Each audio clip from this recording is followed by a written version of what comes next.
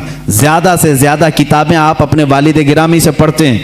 اب اپنے والد گرامی سے پڑھنے کا زمانہ ہے، صرف 8 سال کی عمر ہے آپ کی، 8 سال کی عمر میں علم نحو کی مشہور کتاب ہدایت النحو ہے، وہ پوری اپنے والد سے پڑھی اور اس کی شرح بھی لکھ دی اردو میں، عربی میں، اس کی گائیڈ لکھا 8 سال کی عمر میں۔ اور جب 13 سال 10 مہینے، غالباً 13 سال 10 مہینے کے ہو گئے، آپ عالم بھی ہو گئے اور مفتی بھی ہو گئے، اور اسی دن سب سے پہلا فتویٰ آپ نے دیا رضاعت کے مسئلے پر۔ سوال آیا تھا، آپ کے والد گرامی نے مسند پر بٹھایا اور کہا بیٹا احمد رضا لکھو اس کا جواب۔ آپ کی عمر 14 سال کے قریب تھی، 13 سال 10 مہینے کے آس پاس۔ اس وقت آپ نے سب سے پہلا فتویٰ لکھا۔ میاں فتویٰ پوچھنے والوں کی عمر یہاں 60 سال کی ہو جاتی ہے، لکھنے والوں کی بات تو چھوڑے۔ وہ 13 سال 10 مہینے کی عمر میں پہلا فتویٰ صادر فرماتے ہیں، اس میں دلائل بھی ہیں، قرآنی آیات، احادیث رسول۔ والد گرامی نے دیکھ کر کے ماتھے کا بوسہ لیا اور کہا آج سے تم مسند افتاء پر بٹھائے جاتے ہو۔ 13 سال 10 مہینے کی عمر سے لے کر جب تک آپ کی وفات نہ ہوئی اس وقت تک آپ نے فتویٰ نویسی فرمائی۔ تقریباً 20,000 سے تقریباً 6,000 سے زیادہ فتوے آپ نے ارسال فرمائے۔ آج وہی فتاوی رضویہ کی شکل میں ہمارے پاس ایک فقہی انسائکلوپیڈیا موجود ہے جس کی 30 جلدیں ہیں، 21,000 صفحات کے قریب یہ کتاب ہے، 250 رسالے اس کے اندر موجود ہیں، 250 رسالے، الگ الگ کتابیں، جو جس طرح کا سوال آیا، عربی میں آیا تو عربی میں جواب، فارسی میں آیا فارسی میں جواب، انگلش میں آیا انگلش میں جواب، جس علم کا سوال آیا اس علم کا جواب آپ نے ارسال فرمایا۔ یہ تقریباً فتاوی رضویہ آج جو چھپی ہوئی ہے 30 جلدوں میں ہے، 30 بڑے بڑے ویلیومز ہیں۔ اسی لیے بہت مشہور خاندان مارہرہ مطہرہ کے اعلیٰ حضرت رضی اللہ تعالیٰ عنہ کے پیر خانے کے صاحب سجادہ کے برادر اصغر فرماتے ہیں اعلیٰ حضرت کی شان میں، مینار قصر رضا تو بلند کافی ہے۔ یہ سید اشرف مارہروی صاحب قبلہ ادام اللہ اقبال، وہ ابھی آیات ہیں، انہوں نے یہی فرمایا اور حق فرمایا کہ مینار قصر رضا تو بلند کافی ہے، تم اس کے پہلے ہی زینے پہ چڑھ کے دکھلا دو۔ ارے میاں فتاوی رضویہ تو ایک کرامت ہے، فتاوی رضویہ تو ایک کرامت ہے، ذرا ہدایت بخشش ہی پڑھ کے دکھلا دوں۔ اعلیٰ حضرت کی لکھی ہوئی نعتوں کی جو کتاب ہے ہدایت بخشش، اسی میں بہت سارے لوگ بھٹک جاتے ہیں، پڑھ نہیں پاتے ہیں۔ فتاوی رضویہ تو علوم کا ایک سمندر ہے۔ عزیزان گرامی وقار، اعلیٰ حضرت رضی اللہ تعالیٰ عنہ کے تبحر علمی کو اگر بتاتا چلوں تو ظاہر سی بات ہے مجھے 55 علوم پر بات کرنی پڑے گی۔ مجھ جیسا ناقص علم اور کم فہم آدمی ان تمام علوم پر گفتگو کہاں سے کر سکے گا؟ ہمارے علم کی بساط ہی کتنی ہے ان علوم پر بات کرنے کی۔ اعلیٰ حضرت رضی اللہ تعالیٰ عنہ کے تمام علوم پر جو لکھی گئی کتابیں اگر بیان کرنے شروع کریں تو ظاہر سی بات ہے اتنا علم ہونا چاہیے یا کم سے کم اتنا مطالعہ ہو، لیکن ہمارا سرسری مطالعہ ہے جیسے ہوتا ہے اوپر اوپر کے دانے کھائے ہوئے ہیں، بس اتنا ہی دیکھیں اعلیٰ حضرت کو گہرائی تک جا کر کون پڑھا ہے۔ ہاں یہ بات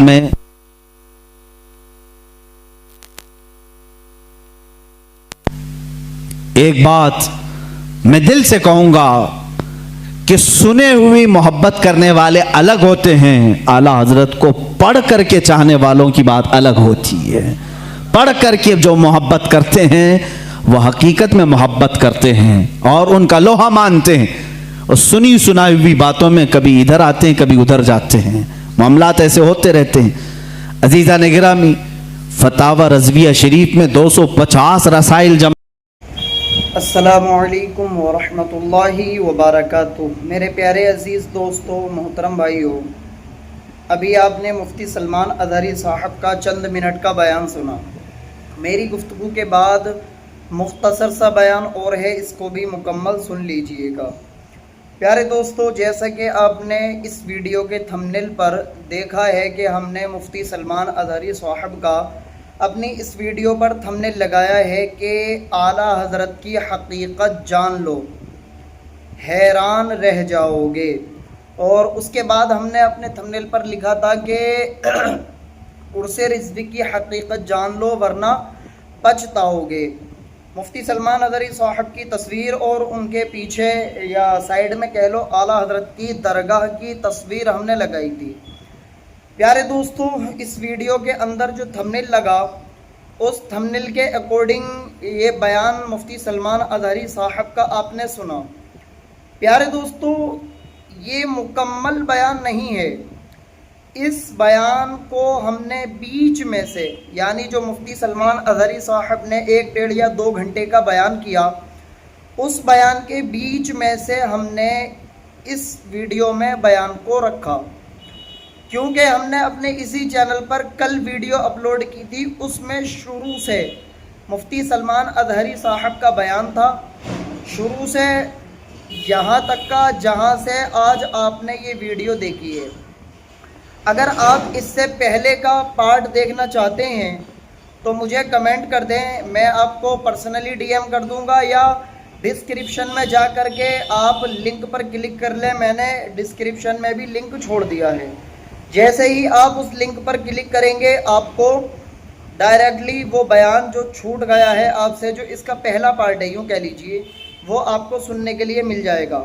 پیارے دوستو، میری گفتگو کا مقصد آپ سے صرف اتنا ہے کہ مفتی سلمان اظہری صاحب نے جو اعلیٰ حضرت کی تفسیر پر، اعلیٰ حضرت کی حالات زندگی پر، اعلیٰ حضرت کی کرامتوں پر، اعلیٰ حضرت کی سیرت پر جو بیان کیا، اور عرص رضوی میں جانے والے تمام ہی سنی علماء، تمام ہی سنی عوام، تمام ہی سنی مسلمان، اور وہ سنی مسلمان جو اعلیٰ حضرت سے محبت کرتے ہیں، اعلیٰ حضرت کی محبت میں پریشانیاں اٹھا کر کے ان کے عرس مبارک میں شامل ہوتے ہیں، ان لوگوں کے لیے کچھ اہم باتیں، کچھ نصیحتیں مفتی سلمان اظہری صاحب نے اس ویڈیو کے اندر بیان فرمائیں۔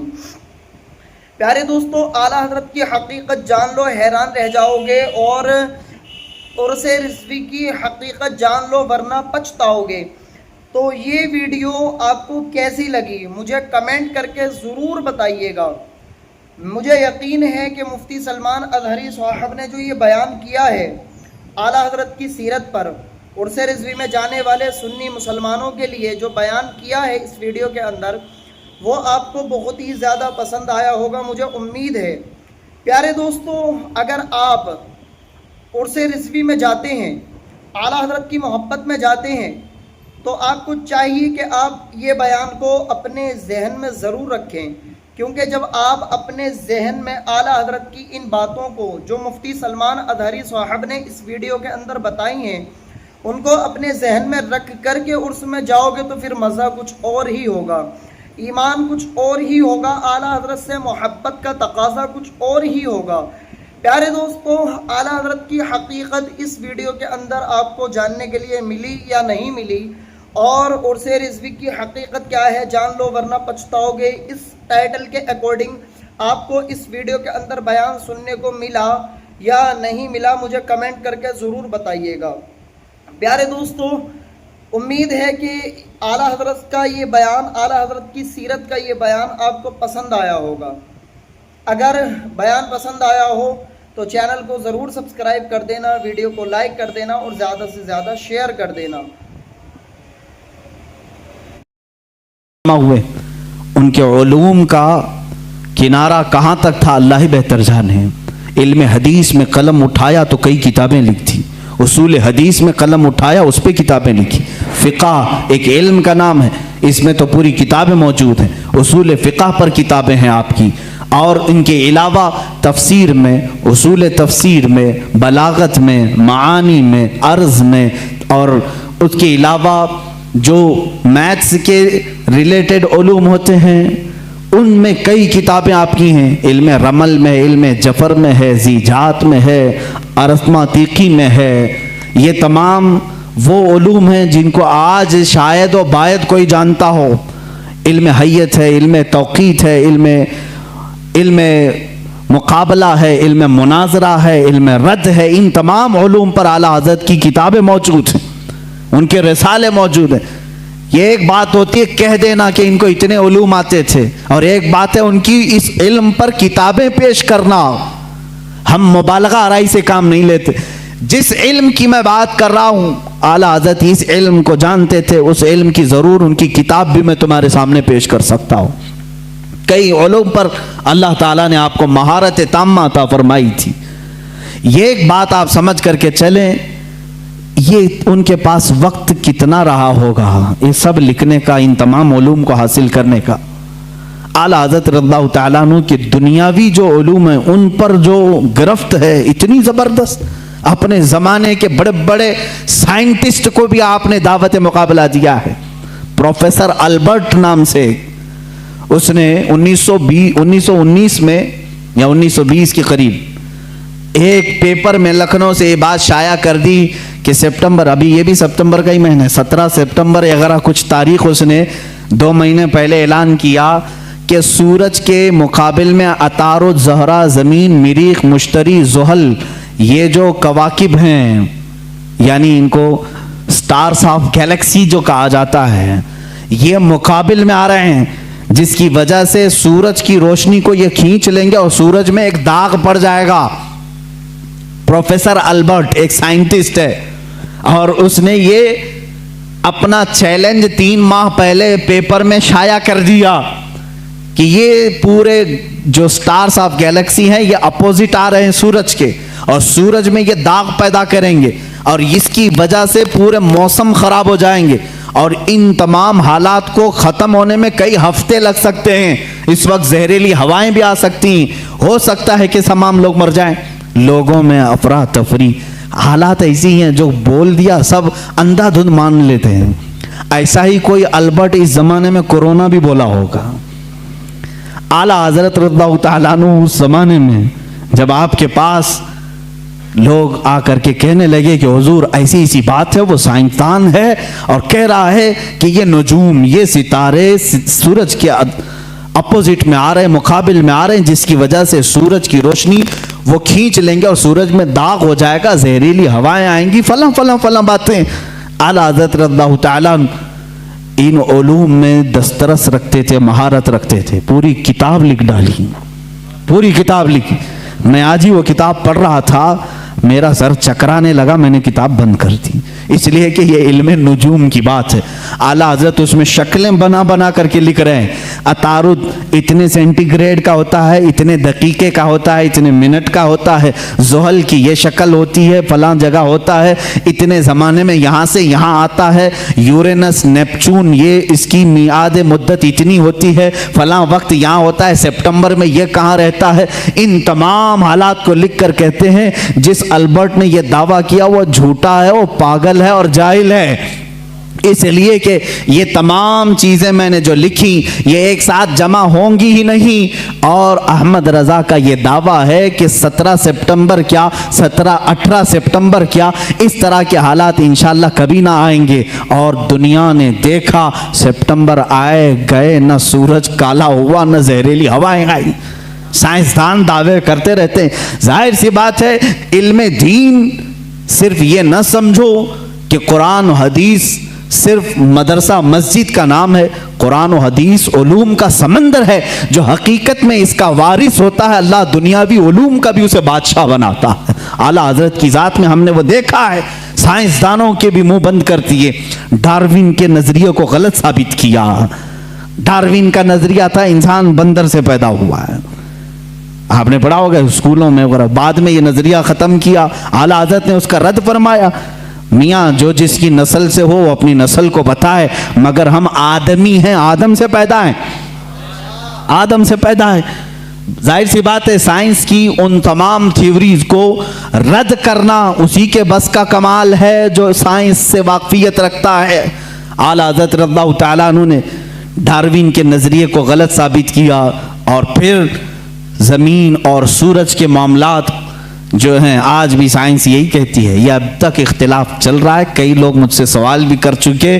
اعلیٰ حضرت رضی اللہ تعالیٰ عنہ کا اس پر اختلاف ہے اور مجھے امید ہے کہ یہ نظریہ بھی غلط ثابت ہوگا. جو آج سائنس کہتی ہے کہ زمین گھومتی ہے, یہی سائنس میں پڑھے نا, میں بھی پڑھا ہوں اسکول میں, آپ بھی پڑھے ہوں گے. زمین گھومتی ہے اور زمین گھومتے گھومتے 24 گھنٹے کا ایک مدار ہوتا ہے اس کا, اور سورج کے اطراف گھومتی ہے تو 365 دن ہوتے ہیں.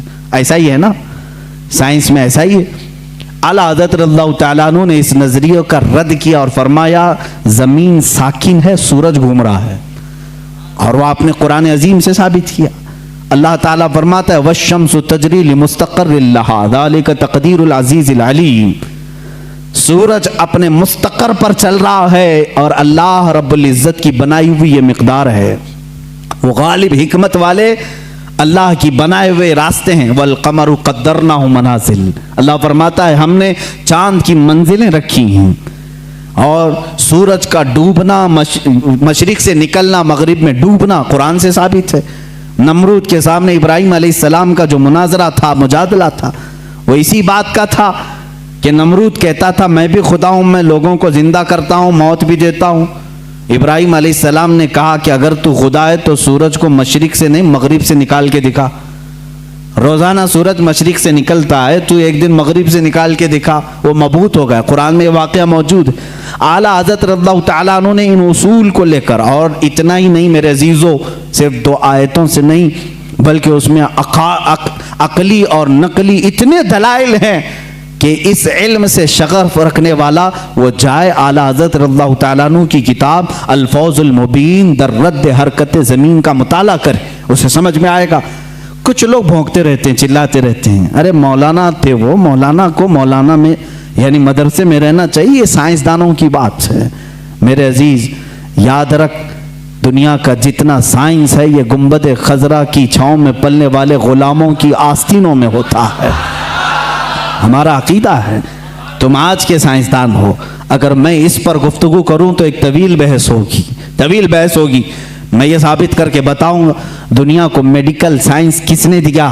جاؤ تاریخ اٹھا کر کے دکھاؤ. اور الجبرا آج جو پڑھاتے ہو کس کا ہے یہ ایجاد کیا ہوا؟ جابر بن حیان کا الجبرا ہے. کیمسٹری کس نے لائی تھی؟ سب سے پہلے اس کے موجد کون ہیں؟ جاؤ ڈھونڈ کر کے لے آؤ. امام رازی کی کتابیں آج بھی کیلیفورنیا یونیورسٹی میں پڑھائی جاتی ہیں.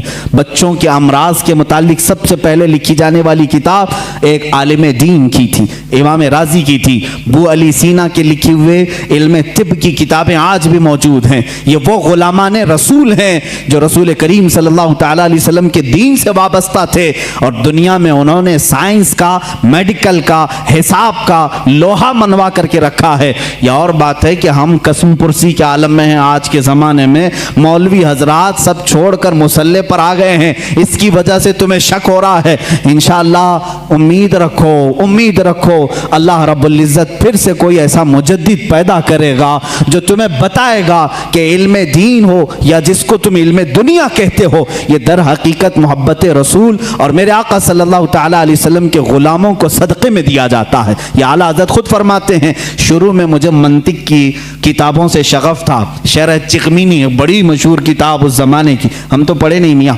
ہم تو منطق کی کتابیں جو آج درس نظامیہ میں پڑھائی جاتی ہیں وہ ملا حسن حمداللہ تک یہاں پر ہائیسٹ سمجھا جاتا ہے. شرح چغمینی یہ پہلے کتاب ہوتی تھی, بڑے بڑے علماء نے پڑھا. اعلیٰ حضرت فرماتے میں وہ سب کتابیں پڑھنے کی کوشش کرتا جب آپ کی عمر 10 سال کی تھی, 10 سال کی 11 سال کی عمر میں شرح چغمینی یہ کتابیں پڑھنے لگے. تو آپ کے والد گرامی مولانا نقی علی خان صاحب فرماتے ہیں, اعلیٰ حضرت خود فرماتے ہیں میرے والد نے کتابیں مجھ سے لے لی, میتھس کی میتھمیٹکس ہو یا جو دیگر کتابیں جس میں میں شغف رکھتا تھا, شوق رکھتا تھا, لے لی. کہا بیٹا احمد رضا اپنی طاقت, اپنی انرجی علم دین رسول یعنی قرآن کی تفسیر اور حدیث رسول میں خرچ کرو, اللہ تعالیٰ ان کے صدقے میں دنیا کے سارے علوم ویسے ہی عطا کر دے گا. اعلیٰ حضرت فرماتے ہیں اس کے بعد پھر میں نے دوسری کتابیں دیکھی نہیں, اور نہ دیکھنے کے بعد